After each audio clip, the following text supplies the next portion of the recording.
وعن أبي ذر رضي الله عنه قال قال رسول الله صلى الله عليه وسلم Abu Zar'dan aytılım kele Peygamberimiz aleyhissalatu vesselam aytganni Abu Zar'a ya Abu Zar'in iza tabakta maraqatan fa'akthir ma'aha ve ta'aha ciranaka Ravahu Muslim. Hey Abu Zar degan Peygamber aleyhissalatu vesselam sen aş etken zamanna aşni suvun köp degan. Oşor komşularını çakır degan. Ravahu Muslim, onu İmam Muslim keltirgen. Şu kılık alda bir adamla vardı. Dini yürüteginle de yürütmeginle de komşular bir aş etse komşularını çakıradı. Hali her kimni üyüne her gün gazın aş bola o sayalı çakırmaymışsa değeri ama tek bu uzuru tuğul bizge hali başlama tarafız komşularını çakırıp aşağı suva.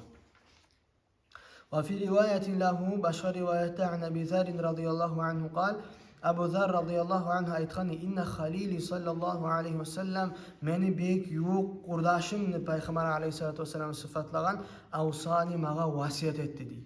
Abu Zar el-Gıfari radıyallahu anh.